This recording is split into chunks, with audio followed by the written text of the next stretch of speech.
now, here is singer-songwriter, broadcaster, audio-video artist, entertainment agent, and your host for the Dharmic Evolution. It's the master storyteller himself, James Kevin O'Connor. Welcome back once again to the Dharmic Evolution. It's so great to be with you guys again, and I've got a real treat for you today. She was away. She was in the African bush. I think she was a vagabond. Maybe she still is, but she is real and she is awesome. Now back in the US, she's hitting stages and gracing soundtracks again with her timeless tunes and stellar voice, balancing sweet, sexy, smart, and sassy. She's an all-round entertainer, charismatic, unique talent who has been wowing audiences as a singer-songwriter since first taking the stage at 6 years old, and that's just the tip of stacking the cool. You better strap up your seatbelts for Genevieve. Are you a singer-songwriter, author, speaker, or thought leader? Have you been looking for a platform for your career? Well, the James O'Connor Agency has exactly what you are looking for. Find out how we write and produce big, amazing songs on Music Row for authors, speakers, thought leaders, and organizations like nonprofit and corporations. We also help singer-songwriters and artists by giving them a platform on Dharmic Evolution, a podcast designed specifically to broadcast your global career, now in 71 countries and with more than 161 episodes of artists all over the world from all genres. We know how to reach your target audience. Are you a dreamer like James? Then reach out today to James at thejamesoconnораgency.com and find out how we can help your global career. Genevieve, welcome to Dharmic Evolution. Thank you. Thank you for including me. I can't believe that you're in my backyard. We're neighbors. I'm like in North Jersey, and I saw this and I said, are you in Brielle? Are you down? No, my family that's down there, and that's who I actually went to visit this weekend. Oh, okay.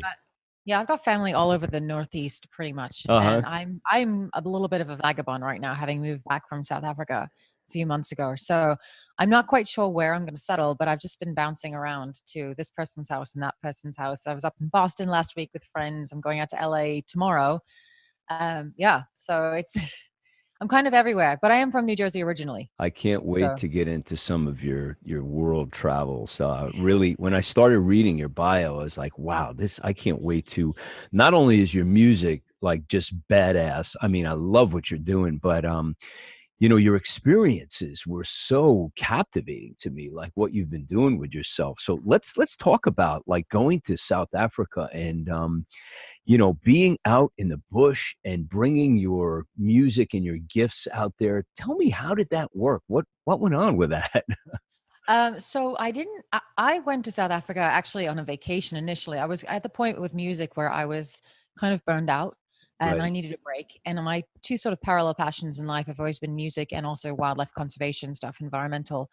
And I didn't study that. I mean, I studied a little bit of it in college, but it was more of just a passion and I loved it. And I've always been a writer as well and a photographer. And so I went on vacation because a roommate of mine from college was living down there.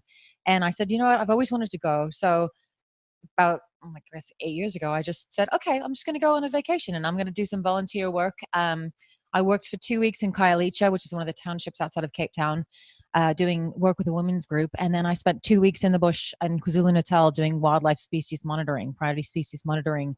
And essentially what that is they have GPS collars or they have VHF collars on the animals. And they're particularly the critically endangered species. So I was working with wild dog and cheetah. And you just track them and you monitor them and you make sure that they're okay. And because the species, the numbers are so low, they need to keep tabs on everything. And so I fell in love with it. I absolutely fell in love with it. And just spoke to the people that I was working with about possibly starting up a program with US universities to bring over students as part of like an exchange program or a study abroad. So zoology students, ecology students, they would, have this program that they could come right into and do the work. Mostly because this particular volunteer program was so heavily scientifically oriented. It would have benefited quite a bit from people that were already studying that. So getting into that. And they said, yeah, that's something really interesting. And then I also met a South African guy and ended up saying, you know what, I'm just going to take the plunge and go. And so I literally came back to the States, packed up, and 2 months later was down there in the bush doing the priority species monitoring. The program with the university students didn't work out. Sorry, my sister's dog is here and he's kind of crying. Oh, that's okay. Dogs are welcome. He's got Duncan. It's okay, sweetheart. Sorry, he's very sweet, but he just gets very excited when he sees anyone. So yeah, he's a great dog. But anyway, so that's kind of how I ended up down there. And then the program didn't end up coming to fruition, and so I ended up just sort of tagging along, doing the monitoring. And then about 7 or 8 months after being there, the guy that I'd met, who I started dating, we moved over to a field guide training camp. So the guys that take you out on safari, we were training them. I was running the camp and he was training the guides. And it was amazing. I mean, it was certainly a change to go from, I mean, I was living in Los Angeles before I moved there. And I went from living in, an apartment in Santa Monica, a little townhouse in Santa Monica, to a tent with no electricity and elephants outside, like literally outside my front door. It was an adjustment. It was amazing, but it was hard. It was hard to be that disconnected from everything. It's one of those places where, I mean, you go in Joburg, you go to Cape Town, you've got everything that any city has. They're major metropolitan cities. They're very cosmopolitan. They're just like a New York or an LA, just with a different accent, So, but when you get out into the bush, you don't have access to everything. I mean, the closest store is sometimes 2 hours away. And that's not even like, you're not talking about going to some major box store like a Target or whatever. You're talking about going to some tiny little shop that might have 30 items. Yeah. So you just have to learn to plan, to roll with the punches, so to speak. and you just adapt. And then and also I think what happens is you slow down a bit. I mean, I speak very quickly, so that obviously hasn't changed me in that respect, but your whole perspective, I think, shifts a bit. You slow down, you notice things. Like I never really spent a whole lot of time listening to birds or paying attention really to what was going on around me, because I was always just, go, go, go. I have 1,000 things going on in my brain at any given time. It made me stop because in many ways I didn't have a choice. I didn't have anything else to distract me. It's not like I had social media around me or whatever. I mean, I didn't even have a phone that worked half the time. So I really had to stop and sit down and watch and listen. And the other thing about being out there is, we grow up in a society here where we're so used to having to use our eyes for everything. That's our primary sense. Right. But when you're in the bush, because so many things are camouflaged, you have to start relying on your other senses. So your sense of smell, your sense of hearing, and your eyes are more used for tracking, like looking down in the sand to see what tracks are there and how fresh those tracks are and being able to identify that. And they're not necessarily used as much for what we normally use them for here. And so it makes you more in tune, I think, with your other senses. So I know the first time I came back to the States after being in South Africa for about 6 months, I was completely overwhelmed because the onslaught of different sounds that I previously just, brushed away as white noise. Yeah. All of a sudden now we're in like just extreme. So it was, I mean, it's a different place. At least, I mean, where I was, it was very different. It's beautiful. It's amazing. And it's challenging. I had to put the music aside for a bit because for the first 2 years, especially, I really didn't have any way. I mean, I'm a piano. I wish I was a guitar player. I'm learning very slowly, but I'm a piano player and keyboards require power. And they also require me to have the space to put them somewhere. Yeah. And when you're living in a tent, you really have no place to set up a keyboard or a place to plug it in. So the music went by the wayside completely for the first 2 years. And then sort of as I moved on and moved into places that might actually have a plug. I actually brought the keyboard over and started doing some more writing again. I met some friends who had friends in Cape Town who had studios. And so whenever I was in town, they found out that I was a singer-songwriter. They'd asked me to come in and do session work. So I would sing commercials or jingles or even started recording some of my own stuff or work on, being background vocals for somebody. And so I kept a tie with it to that respect. And then was working with someone who was a big conservationist guy and wrote a song essentially to sort of help with rhino poaching, or not help with. I didn't want it to help the cause. I wanted to help the anti-poaching cause. And so was working on that. So music like that was going towards organizations. when I could get stuff done. So let me just back you up just a little bit. So when you say you were working as a conservationist to help these animals, was the primary cause all about poaching? Was that the number one Um, problem they're having, or was it other things? In no, well, it depends more on the species. The largest problem for any wildlife right now is loss of habitat. Okay, Poaching is a major issue, but the biggest issue facing most of these animals is loss of habitat. Poaching is a major problem for things like, especially rhino, elephant as well. It wasn't so much for elephant, at least in South Africa, until recently, but now all of a sudden, sort of the ivory has boomed again. And it's a challenge because there's a large dichotomy between the rich and the poor. For a long time, a lot of the I mean, some of the conservation efforts did include a lot of the communities that were surrounding a lot of these game reserves, but quite a bit of it wasn't. It was sort of a white man's game where, you had all these white tourists, white wealthy tourists coming in, and the money wasn't necessarily going into the hands of a lot of these communities that were surrounding these game reserves, who were sort of bearing the brunt of when an elephant breaks. And elephants, I mean, they're not going to be contained by a fence. right. If they need food, they'll go right through it. It's just, I mean, they're 5-ton animals. They just kind of like Yeah. cruise on through, like, water sources on that side. I'm just gonna go. Yeah, they are So amazing creatures. They're yeah, they unbelievable. really are. Let me ask you also about, like, you said you completely disconnected from music, which I kind of suspected that would have to happen just by virtue of, your chosen instrument and where you were proximity wise. It's kind of hard to do both of what you were doing. So, on the whole, was this healthy for you in the long run for you to like just shelf it and go away for a while and then return? Um, it was hard. Yeah. It was hard because, I mean, as much as I love the wildlife stuff, music has always been my first love, Yeah. much to the chagrin, I think, of many ex-boyfriends and people in my life. It is what it is. It's just something that's consumed me. I mean, I started, I think, singing before I even started talking, and my iPod basic, and I still have my little iPod, like I think I got it 20 years ago, and it only just now is finally dying a slow, and like now it's a very quick death, but Yeah. for a long time it was dying a very slow death, and that thing was my savior. It came with me everywhere I went. I, just loaded it up with music, and that was kind of what would get me through. So there were definitely hard times. That isolation is difficult. It's very difficult.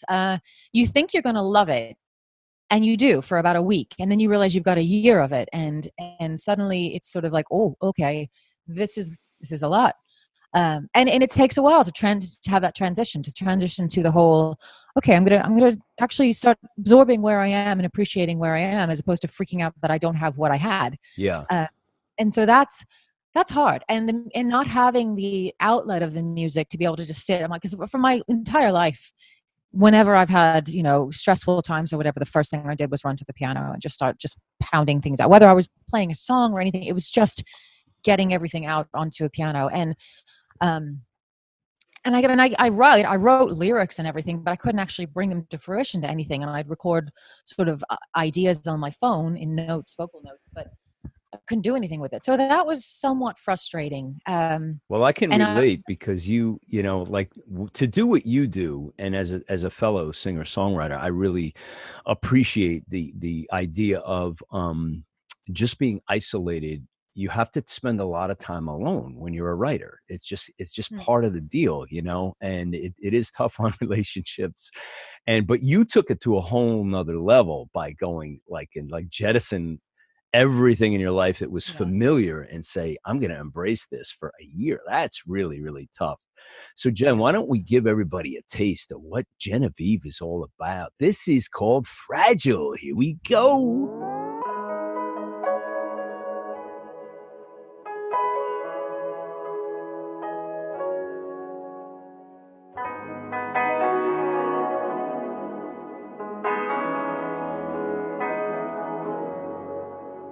Standing there like Achilles, no one can bring you down. But if you read those stories, you know that heroes often fall. Maybe if you don't waver, nothing can touch your heart. You can be strong and stable for me to lean upon, but I'm not the one who needs the rescuing. And I'm trying to understand your reasoning, why you don't want me to see that you're fragile. Yeah, you're fragile. No, you don't want me to see that you're fragile. Yeah, you're fragile, just like me. I can see through the armor, I can see through the stone. Why must you be a martyr when you don't have to stand alone? Just like a Don Quixote, chasing what isn't real, hiding beneath the layers of the feelings you won't feel. But your eyes betray the heart that beats in you. There is no more need to fight, nothing to prove. Oh, you don't want me to see that you're fragile. Yeah, you're fragile. No, you don't want me to see that you're fragile. Yeah, you're fragile, just like me. You can hold your head up high and try to make it on your own, and continue with facades upon your face. You can hold your world inside intent on standing all alone. The loneliness and pride don't make you brave. You can let go. You have to let go. You don't need to be strong all the time. Oh, you don't want me to see that you're fragile. Yeah, you're fragile. No, you don't want me to see that you're fragile. Yeah, you're fragile. Oh, you don't want me to see that you're fragile. No, you don't want me to see that you're fragile, just like me.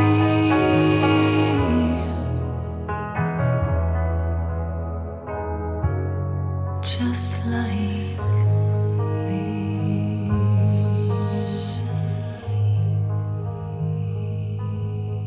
Jen, tell us, what is the story behind that story? Such a beautiful track. Really, really loved it. I listened to it last night and again this morning, and just, I'm not sure what my favorite is on the ones you sent me, because I love them all kind of equally. That's unusual for me, because I hear a lot of, indie music, and this is just killer. So tell us the story behind Fragile.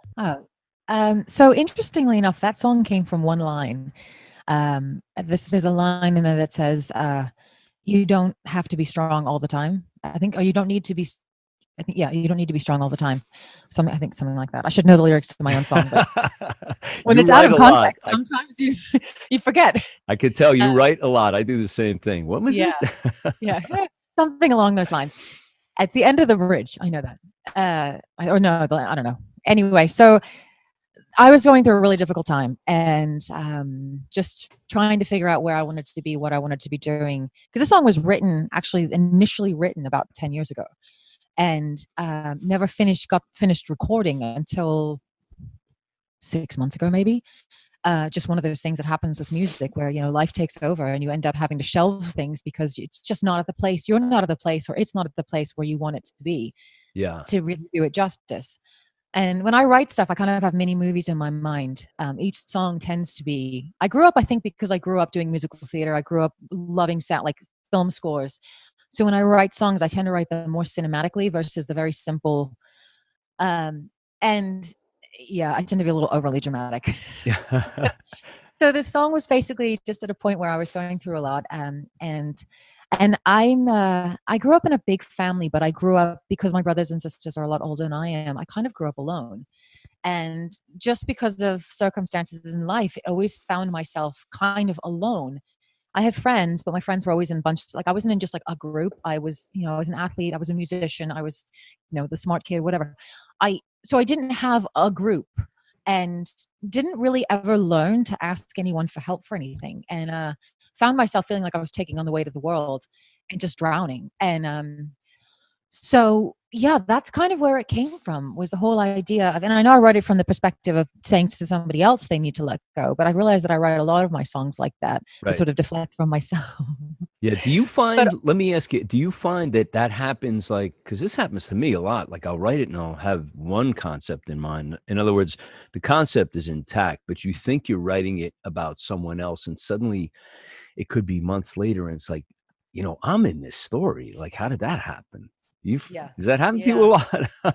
Yeah, so you'll appreciate, actually, to segue, I didn't actually send you the song, and I think because it's become such a personal thing, I never really perform it anymore. But there's a song on my second CD called "The Way You Need Me To," and it's a ballad. It's a slow song, and basically the whole premise is, I can't love you the way you need me to. It's not that I don't want to. It's not that I don't try. It's not. It's just that's not how I'm built.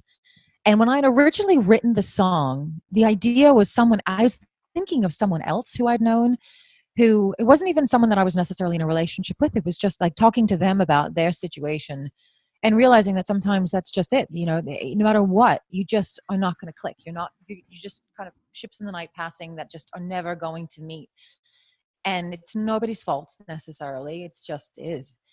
And I had to record that song the day after I split up with my fiance, and Oh. literally walked into the studio, and the guy that I was recording with looked at me and he's like, "Are you okay?" And I was like, "Not my best day."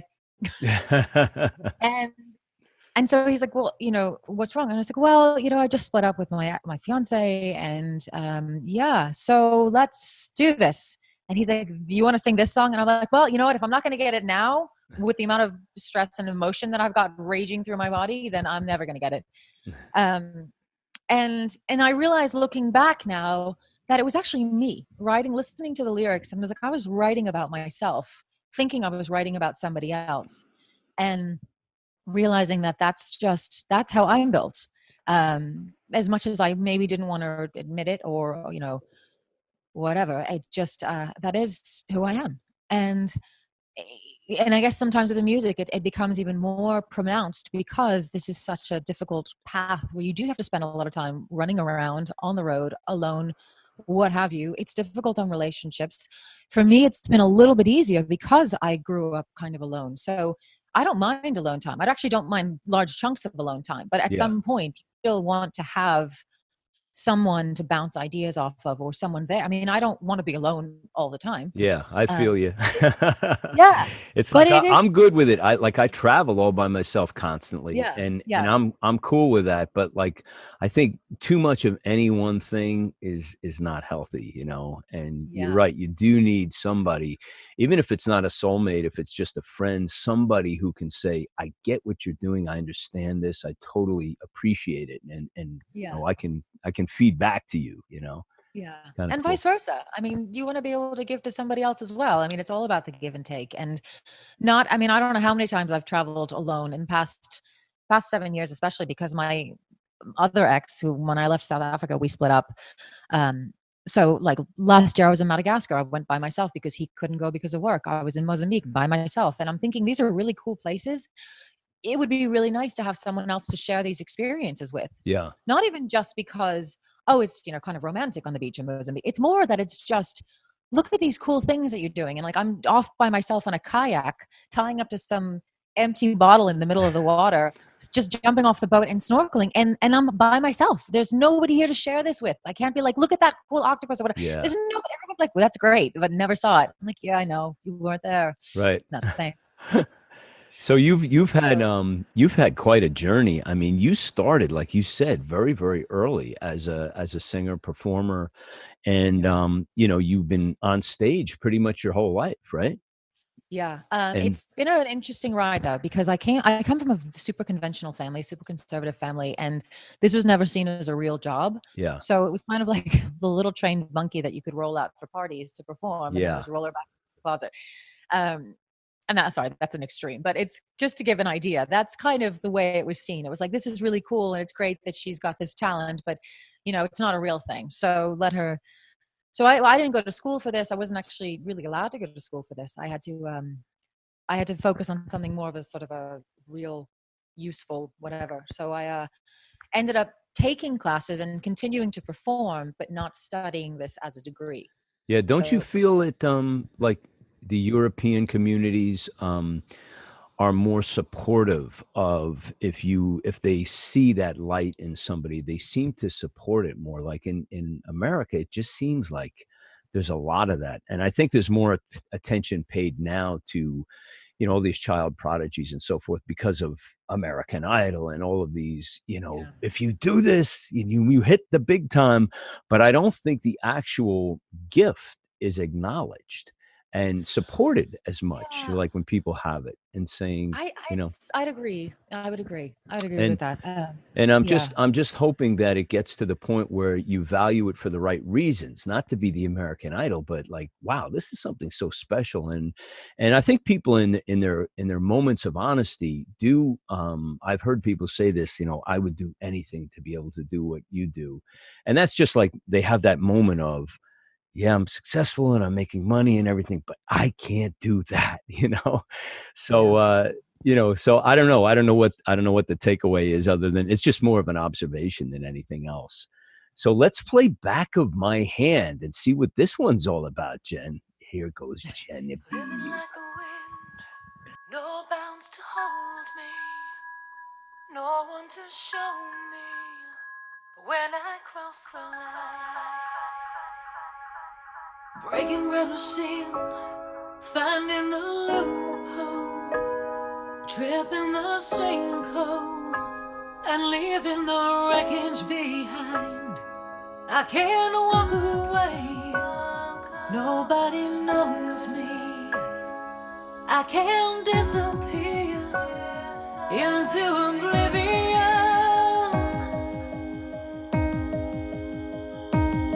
'cause I know this place like the back of my hand. I own this place like the back of my hand. Oh, the back of my hand. I know this place like the back of my hand. I own this place like the back of my hand. Oh, the back of my hand.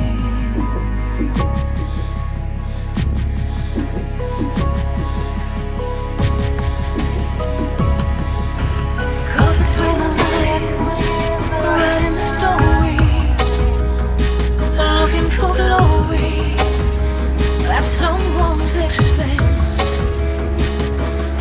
blending my desire so no one can trace me. I have no face and I live under pretense, but someone's on my game. The dark can't hold me, and shadows only hide when there is light. 'Cause I know this place like the back of my hand. I own this place like the back of my hand.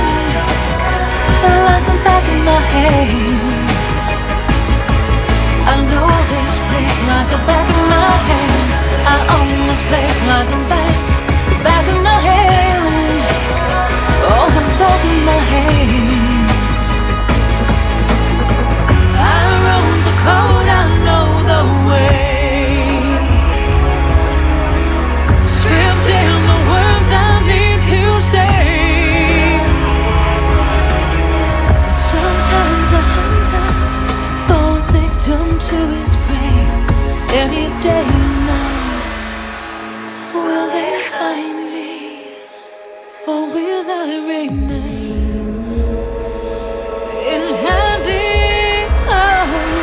I know this place like the back of my hand.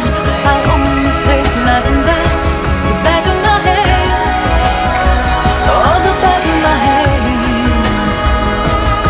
I know this place like the back of my hand. I own this place like the back of my hand. Like the back of my hand. Oh, oh, oh.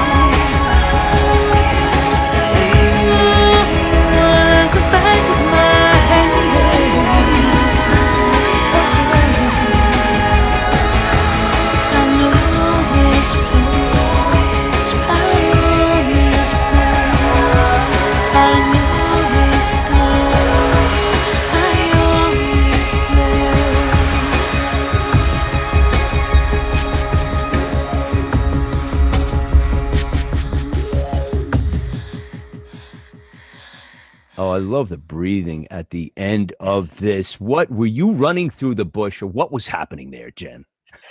Okay, so this is the perfect example of a first of all, if you have never, you have, but if anyone listening to this has never been in a recording studio, they should just go one time and just, hire somebody out just to play around. There are so many amazing things that you can do in the studio. And the fact that we have all of these things at our disposal, and you just have to be creative and just try things. Yeah. So basically recording this song was written as a soundtrack for a book that actually never ended up coming. The book came to fruition, the soundtrack never did. And so the whole idea, and I know it's a little bit dark and eerie, and people are like, oh, what's going on there? It's the whole concept of being able to hide behind the computer, which has sort of become ubiquitous in the world right now. Yes, for sure. But you can literally fall, you can hide in the shadows, and everything because you're the one typing all the little, all the notes and the, hiding behind the ones and zeros. But, nobody else can necessarily identify you. And that sort of safety, which is kind of also scary. So anyway, we were sitting in the studio, and I wanted to give it, because it's sort of an eerie feeling, I wanted a song. I wanted to give it all these eerie feelings. And so I was doing all kinds of weird things. Like I was coughing, I was sneezing, I was laughing. I was like, just affect it. And like, play with this, give it really high EQ, give it really low EQ, take this off of it, play like, and making all these weird kind of funky noises. But then I thought the breathing was kind of that very sort of, kind of that freaky, somebody's watching you and you don't know that they're watching you, and that really kind of eerie feeling that somebody's there but you don't know who it is. Yeah. And so that's where it all came from. It was just playing around with all these different ideas that when you put them together could create this soundscape that really went with the idea of the song. And so the heavy breathing was, I wasn't running at all. I was just acting. I was acting. That was great. Yeah. It was a great track. Really. Can I ask you, with this this collection of songs, were these recorded after your trip to the bush, or were they recorded before? A combination. So I Okay. started Fragile and Back of My Hand before I left for South Africa. I didn't finish them until both of them, until this past year. Yeah, because I was wondering just- if it had, like, those experiences had any, like, influence, even if it was like carried in your subconscious that came out in the studio, like for instance, Yeah. the effects, very Yeah. cool. I picked that up from the animals. Yeah, right. Well, I actually have this sort of dream of going back and grabbing a mic and just recording a lot of the animal songs that I've heard and creating songs from them. But again, the same kind of a feel where you sort of affect them. So you don't realize that that's an elephant trumpeting. You've affected it enough that you can't quite identify what it is, but you're like, I feel like I know what I should know without it. I've heard that before. I know because who hasn't seen a nature documentary? And it's like an elephant's trumpeting is so iconic of a sound for that animal that I think, all little kids, when they ask you, what does an elephant sound like? They're like, Yeah. they do that little, when they always use the hand too. Right. It's like, like we just all kind of grow up with that. And so how cool would it be to take all these sounds of these animals and just tweak them a bit? And because they already are music, but just find a way to building and incorporate them into songs. Yeah. You also yeah. have a very Vagabond accent too. I've noticed. I know. It's like I'm hearing a little touch of South African, a little bit of British, a little bit of everything going on there. I don't hear Massapequa though. No. Well, I never actually had a quote unquote Jersey accent. Yeah. I never had everyone used to sit there, especially when I went to college, they're like, there's no way you're from that area.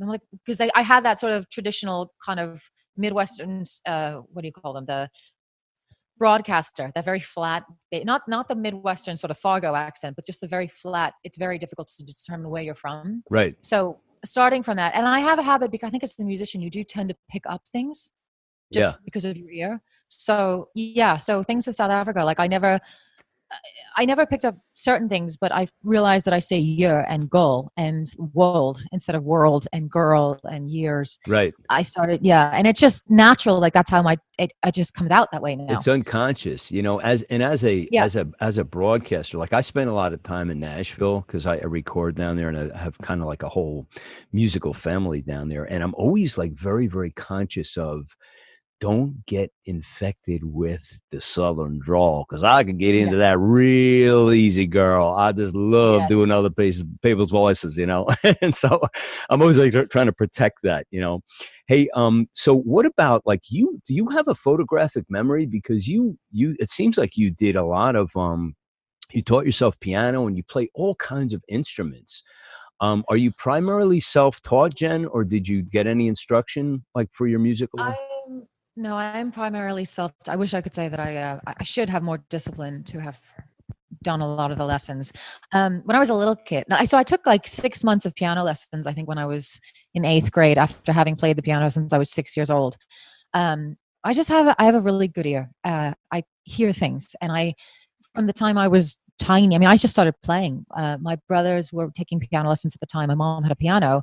My mom used to play, so my dad bought my mom a piano, and they were taking lessons. And I remember they were playing "Hey Jude," which I knew the song because they were playing it over. Hey Jude, did you say? Hey Jude. Yeah. Oh, okay. My mother's name is Judy, so I just one day sat down at the piano and just started playing, just by ear, because I couldn't read the notes. Obviously, I wouldn't have been able to tell you what they were. And my mom came home, was all excited, thinking my brothers were practicing. And she came over and she realized it was me. And she's like, "How do you know how to play this?" And I was like, I don't know. That's what it sounds like. It's like, that's how I learned to play, is I've done it by ear. So harmonizing has always come really naturally to me because I hear the different, and I play around, and I liked the drum. So I just started playing around with it because my brother played and we had a drum set. Clarinet I actually learned in school. So I had a teacher that taught me clarinet and recorder, which are essentially almost the same, So I know I could read the treble clef. I'm not so great on the bass clef. I can read basic chords and things like that. So that and also have done that. So when I write, I can hand off the stuff to somebody else for notation and say, here, this is what it is. I wish I were better. Like if someone sat down and said, "Tell me circle of fifths," I would be like, I should know this, and I don't. And it's sometimes can be hard. If someone doesn't say to me what key the song is in, right? I can hear where I want to be playing, but I don't necessarily know which keys I should be playing. So I've got to fiddle around with it. I'll get it in like 5 minutes once I've got it. Right. But I don't ever want to just sit down with someone and start playing unless I at least know which key it's in, because I will probably play the wrong notes. Yeah. Not in, just trying to figure out what key. So I know which sharps and flats are in there, or if there are any or not. I was only laughing because as you're telling the story, I'm relating on such a surreal level, because my son Trevor is a cool singer-songwriter. He's in Austin now, and I waited till he got out of college, and he started explaining to me circle of fifths and giving me like lessons after writing like thousands of songs. And it's like, I'm kind of the same way. I just know how to do this. It's like I never had any, real formal training. But that's amazing that you were able to just go and do all this. And you're interested in film also, right? Yeah, I do love film. So you're a complete, so before we get into, let me asking about the film, I have to ask this one because it's going to leave me. How do you deal with being because I see your fingerprints all over your brand and everything. How do you deal with the overwhelm of ideas constantly? I could tell you're like a workaholic, because I can relate. How do I deal? Is the hard? Let me ask you another question. But while I'm asking you that one, is it frustrating for you to say these are all really good ideas, these half a dozen or maybe a dozen? Which one should I be working on now? Do you have that challenge? Oh yes, 100%. Yeah, my challenge is focus, which is, and I say that for two reasons. One is if you give me something to work on that I'm interested in, you'll lose me. Like I'll be gone for days at a time working on this one thing, so heavily focused on it that I like won't eat or drink for 3 days. I'll leave the room. But at the same time, because I want to do so many things, it's also hard to get me to that point. Yeah. Because I'll be thinking, oh, I want to do this and I want to do that and I want to do that and I've got all these songs and I want to get all of them done, and there's never enough time. And so choosing what to focus on, I think, tends to be my sort of state of analysis paralysis, whatever. Yeah. I find that deciding which one to focus my energy on is the bigger challenge. Once I've decided, it's not usually a problem. It's usually just carving out the time is a bigger issue. But yeah, it's more or less just deciding which one to focus on at any given time is my harder thing. Yeah. So once I'm in there, I'm fine. I'm great. We got to So, figure yeah. that out so we can help others on that, because I have the same problem. And it's like, Yeah. it's true. Sometimes you turn around after you finished, and I'm like a big believer in like a full album. Like, and I try to stay with that. And it's like, I look back sometimes and go, how did this thing get done? It's like, it just like happened so fast, it seemed, but it wasn't actually fast. I usually write about, 60 or 70 pieces of music for one full album, and just don't spend a whole lot of time on each piece, but I'll go back to it later and go through all of them and go jettison, and then take 15 and go, these sound like they're worthy of working on, and then put the time into that. But it's a big issue for creatives like yourself to say, I'm surrounded by what I think are worthy ideas, and which one should I go with? So, yeah. Well, I also find that sometimes, if you're talking about an album, I think thematically, I've been terrible about this prior, but I'm starting to think more in the sense of what works together for an idea. Like if I'm trying to build an idea, like an album of this concept. So Back of My Hand and Fragile may not necessarily on the surface sound like they fit with each other, but they do in the sense in my mind of they're less singer-songwritery and more have like this sort of a pop electro, not really electro, well, maybe Back of My Hand, but there's just more of a sensibility, a stylistic sensibility to the two of them, where there's certain elements of them that are just kind of funky and different. Yeah. And so they work together. But I see I see a lot of cross genres. I hear adult contemporary pop. It could go anywhere. It's so accessible, to anybody who loves melody, and what's wrong with that? Hey, let's do this one. Was a big surprise for me this morning. And when I played this one, this is called Giddy Up Cowboy. And I have to say that I was like bracing myself, because even though I go to Nashville, I'm as far from country as you can get. And I said, this is going to be a country song. And I was so pleasantly surprised when I heard what came out here. So here's Giddy Up Cowboy.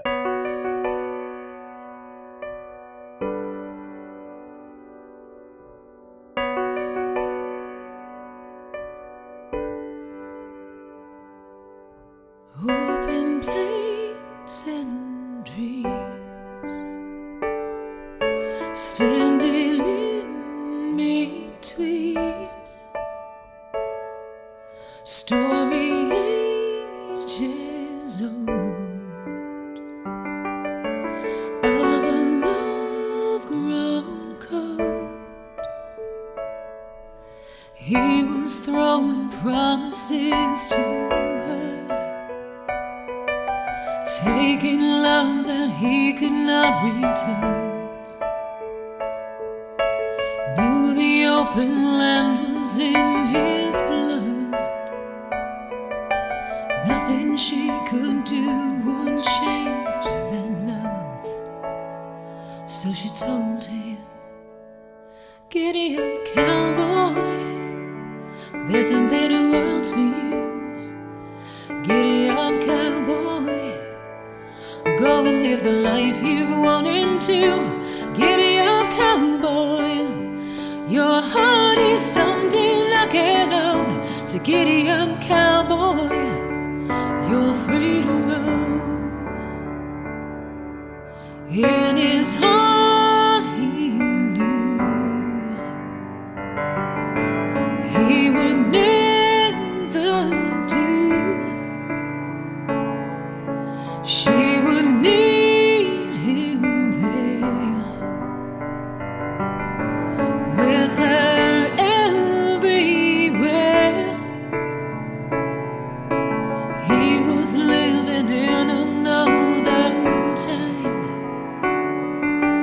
and it meant that she'd be left behind. She was patient, but she knew he would change the way he was if he could. So she told him, "Giddy up, cowboy, there's a better world for you. Giddy up, cowboy, go and live the life you wanted to. Giddy up, cowboy, your heart is something I can't own. So giddy up, cowboy, you're free to roam." The difference is they would not yield, and finally it was revealed what in their hearts they'd always known. She would stay. He would. So she told him, "Giddy up, cowboy, there's a better world for you. Giddy up, cowboy, go and live the life you wanted to. Giddy up, cowboy, oh, your heart I cannot own. So giddy up, cowboy, you're free to roam. You're free to roam. You're free to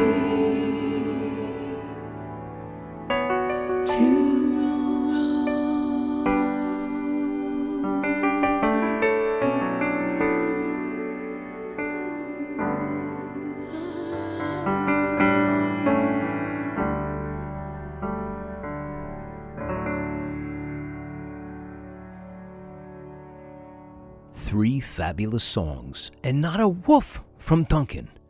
I think he must be mesmerized. Right back to my interview with Genevieve after this word. Have you connected with your gratitude today? I think I have something that will help inspire you. It's the brand new release from James Kevin O'Connor. Gratitude, recorded on Music Row in Nashville, Tennessee with producer Kim Copeland and team, is James' third full-length album in 4 years. 10 amazing songs, each one a different story about the emotions, journeys and experiences that you and I have lived. Songs like Dreamer, Jesus Teaches, Tango On and 51 Shades of Grey, and of course, the title track, Gratitude. Pick up the brand new CD today with amazing artwork and photography at iTunes, CD Baby and Amazon, or simply go to jameskevinoconnor.com for your download right now. Send someone that you love a copy of Gratitude today. It might be exactly what they need in their life right now. Gratitude, the new release by James Kevin O'Connor.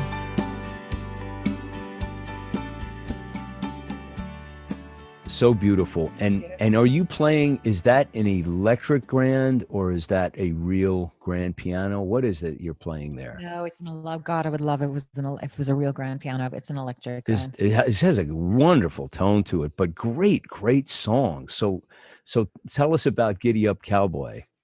I know. Well, so the name I always laughed at because it was just such a, people are like, what's the song? Yeah. And then they kind of full unexpected, like you said, like this really heavy country, twangy, whatever. And I was like, nope. It's just the idea of, somebody's just go. It's time to go, like take off and not in a bad way, just, do your thing. Right. So it was kind of came off of the whole, again, getting back to the whole, you write a song thinking it's about somebody else and then you realize that it's about you. But this was in a different way about me. So when my ex from South Africa, grew up in South Africa, was a game ranger guy, open plains kind of, and that was really what was in his blood. He was never going, and it's not that I'm not like that at all. I'm definitely like that. I wouldn't have lasted for as long as I did where I did if I didn't actually really love that. And it is really important for me to have open space and be outside and be like in nature. But he was more to the extreme of he really just didn't want to ever stop that. He didn't want to ever settle down. He never wanted to And it's not necessarily negative. It's just, again, that situation of sometimes things just don't work. And, you might love each other very much, but your lives just don't, you cannot find that intersection that works for both of you. Yeah. And there's compromise, but then there's a point in time where you realize that you're giving up way too much of who you are from both sides, Yeah. that it's actually fair.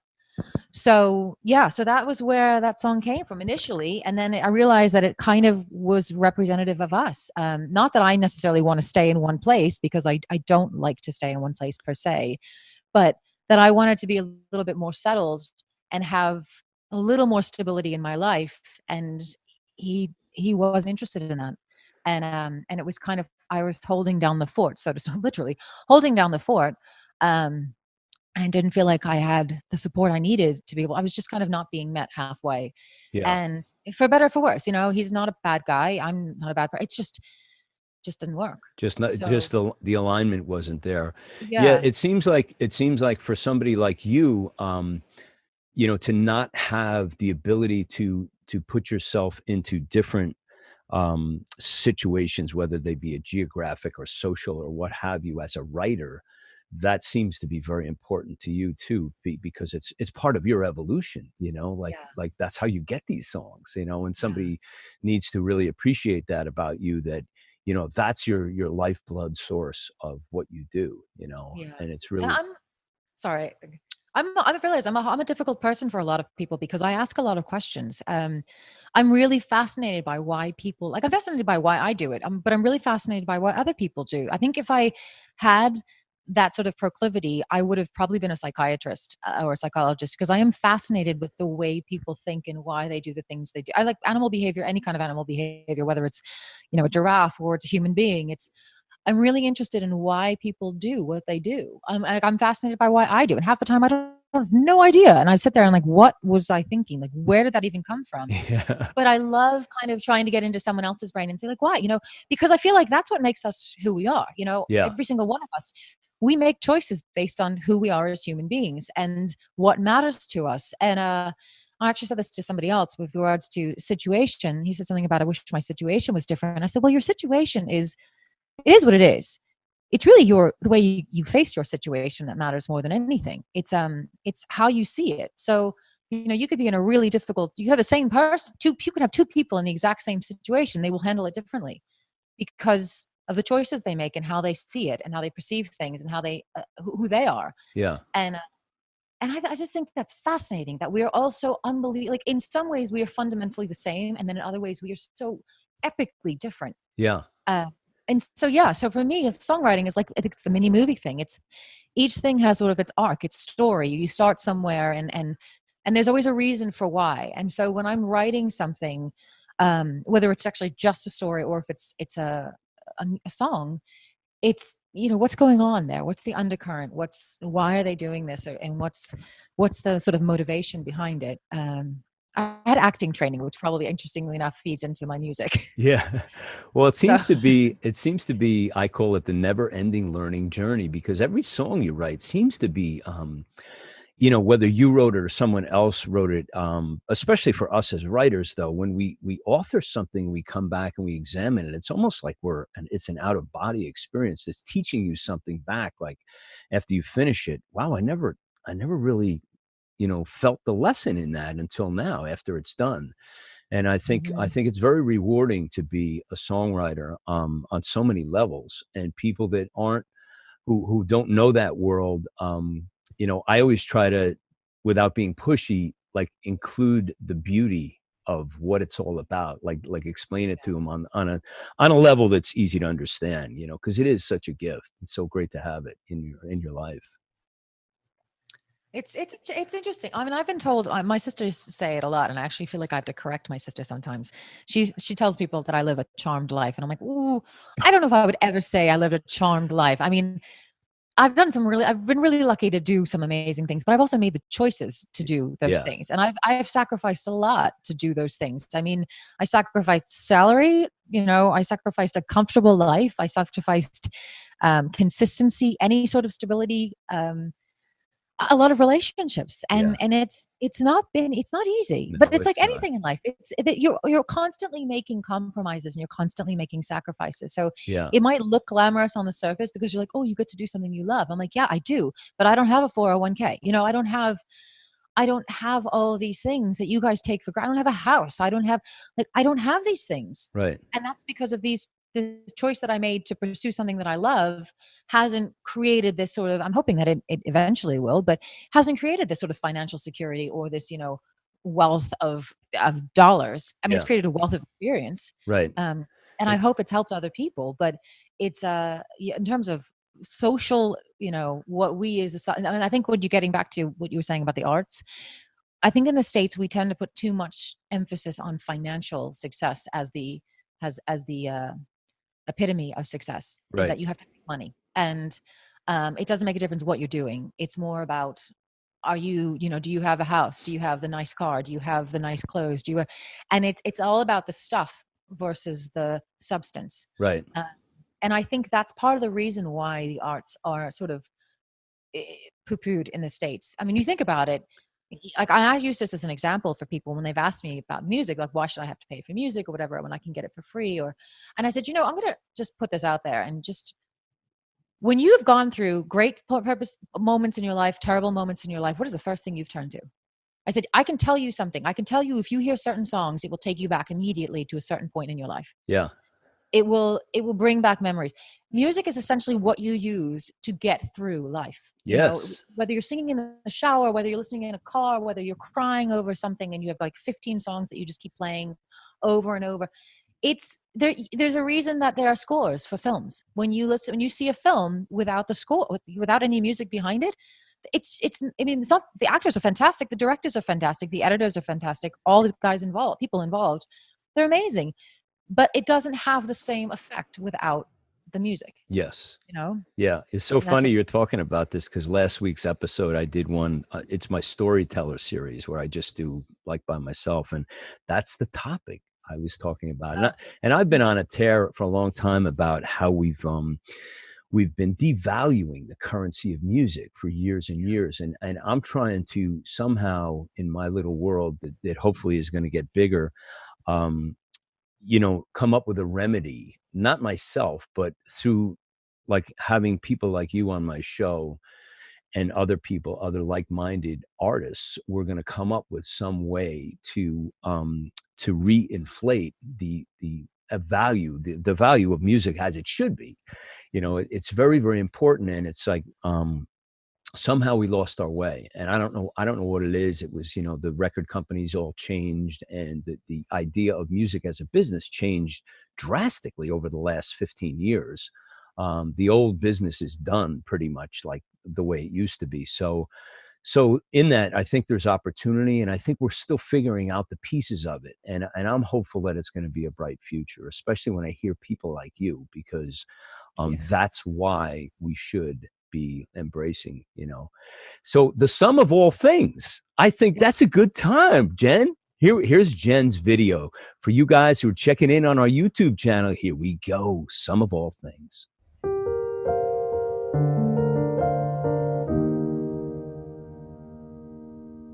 I waited by the phone for the call that wouldn't come, and I knew in a moment of undeniable clarity, the broken silences of breathing surrounded me alone, and I understood the meaning when I said, this is the sum of all things. This is how it would be. I cried so many times over nothing, and when I had a reason, I found myself dry-eyed, and the baggage on my face is a record of the endless Countless nights I spent waiting for an answer that wouldn't come. And I said, this is the sum of all things. This is how it would be. This is the sum of all things. This is how it would be for you and me.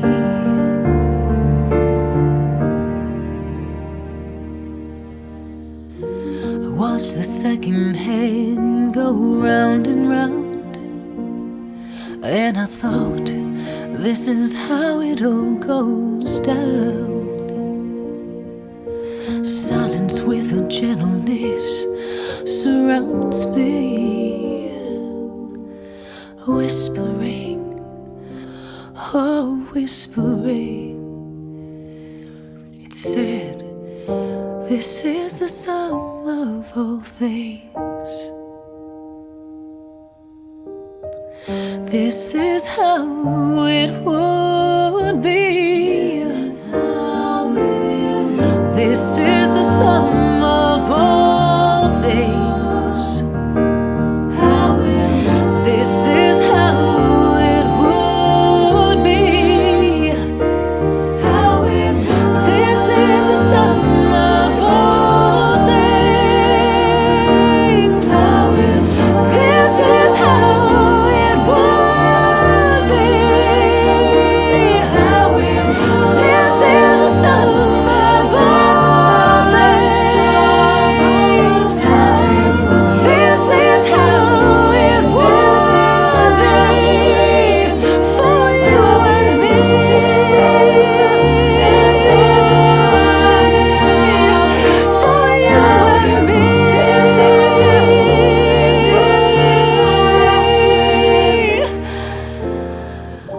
This is the sum of all things.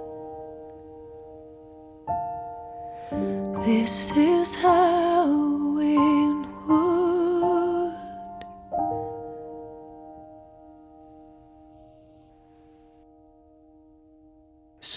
So that was a really amazing video. And where were you with that wood paneling, Jen? What was going on in that sauna?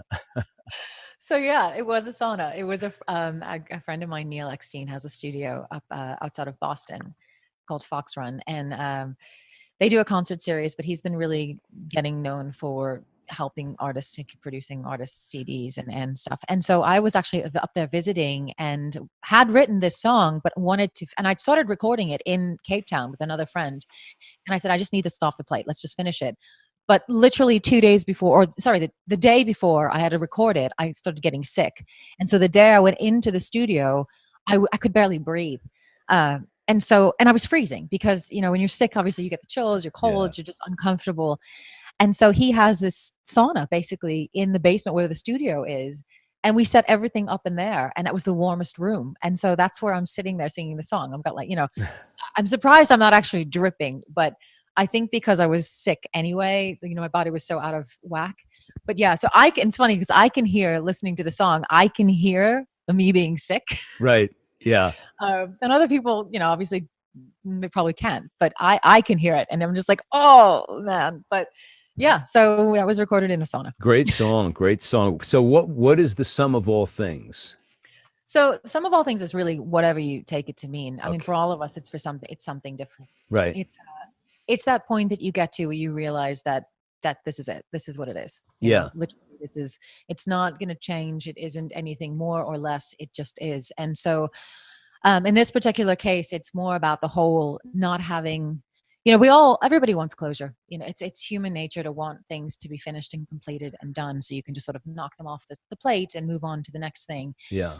And closure just unfortunately isn't something that we can control. And sometimes or oftentimes we won't get.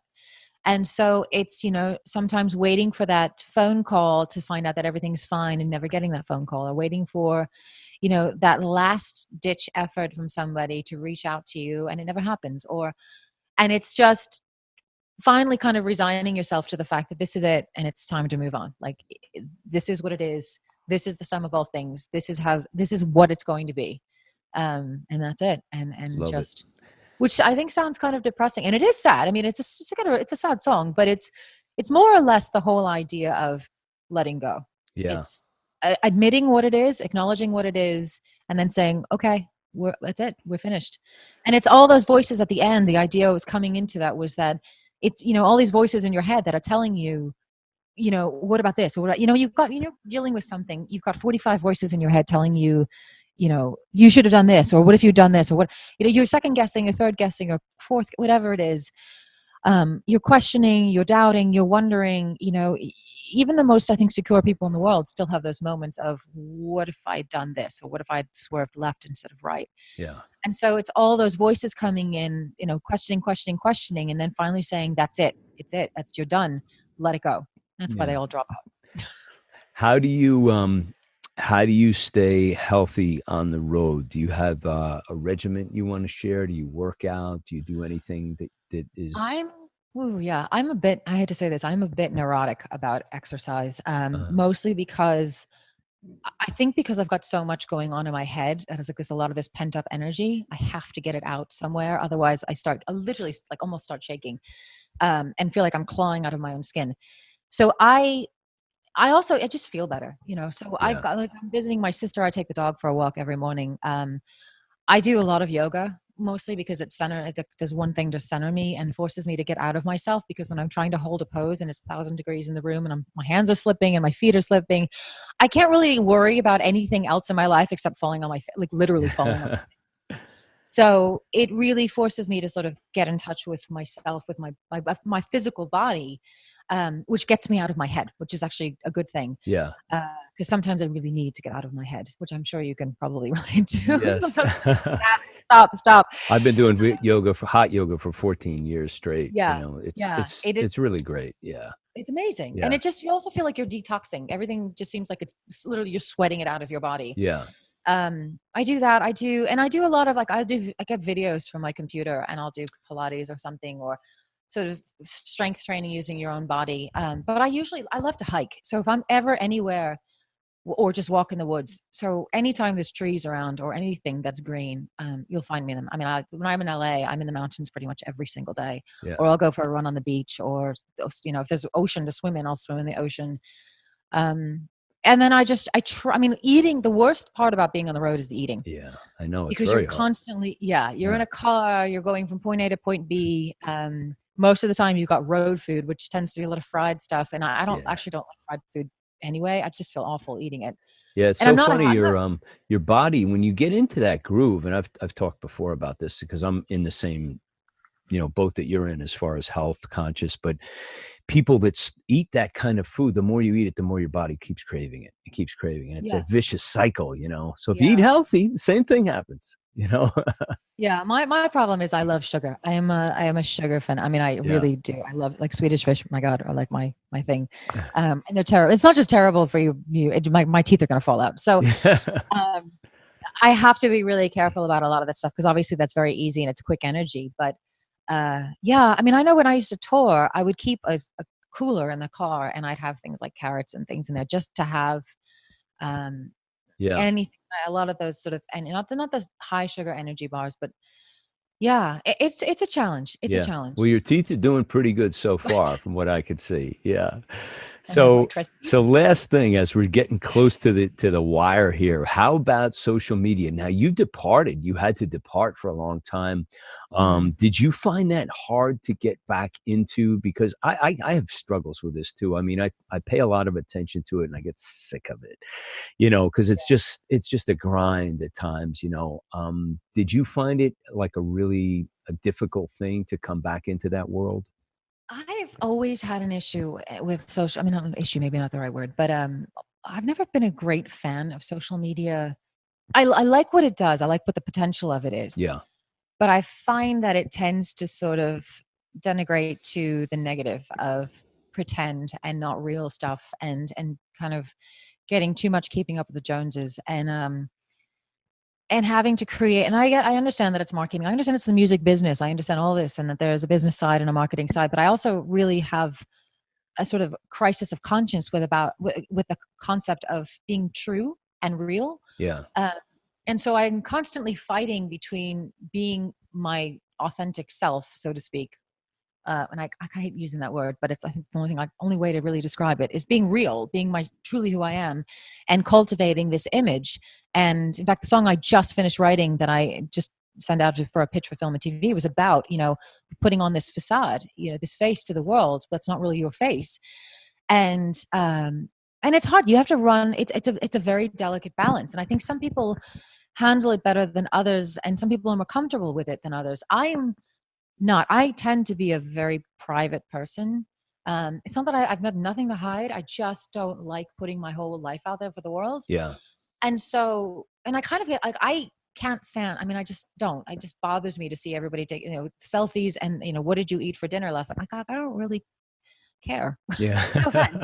But I don't, because I tend to be someone I'm terrible with small talk. I really am. I'm the first person to admit it. I like deep subjects. I like understanding why people think the way they do. So yeah. I'll meet you and I'll be like, so, how do you feel about this? I'm like, what's your dream? Like, what would you, if you could do anything in this world? What? And people are like, what? We don't even know you. I'm like, yeah. That's how you get to know somebody, right? And they're like, oh.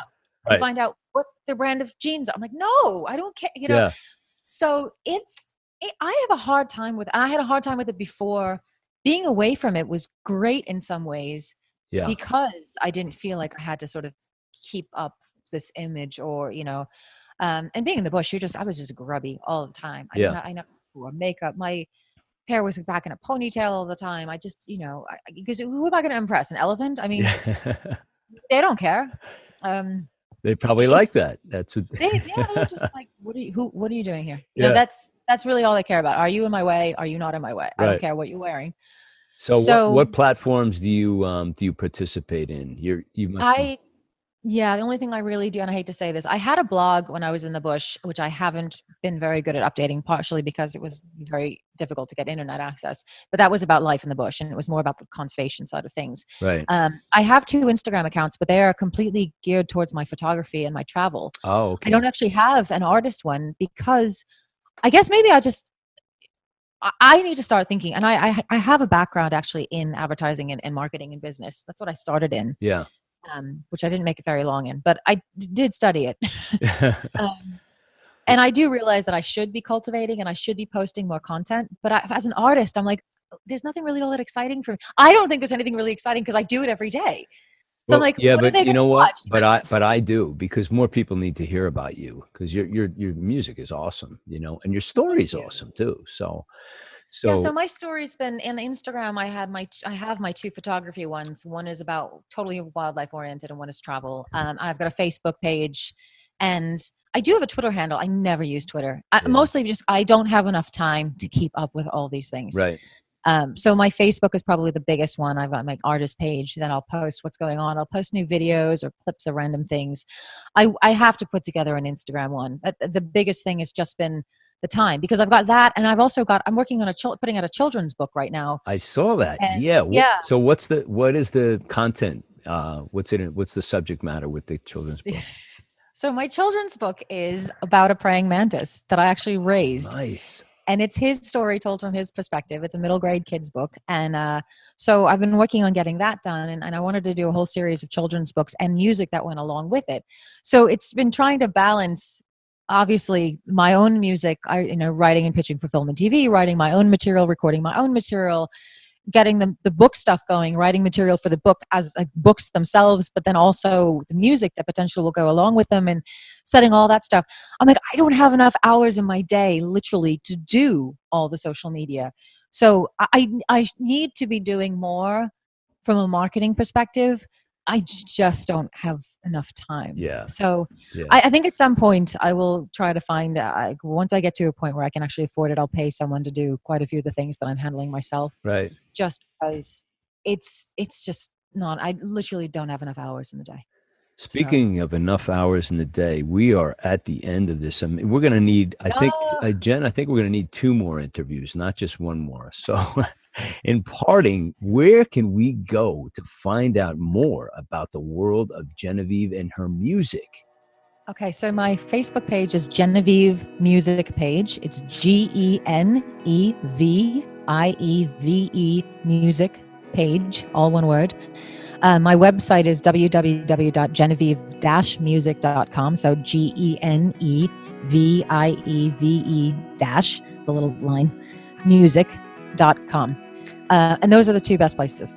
You can find my songs on Spotify. They're on iTunes there, but you can pretty much get the links all from my website and the Facebook page. Yeah, we'll put all of your links in the show notes for this. And folks, look forward to not only the podcast, which is, and for those of you who have been tuning in, we've been #1 in Japan and Singapore and Sweden and the UK and the US and probably half a dozen more off and on over the past month. So I'm really hoping that if you guys tune into the podcast, but also to the James O'Connor Agency YouTube channel, where you will see Genevieve and get all of this amazing content.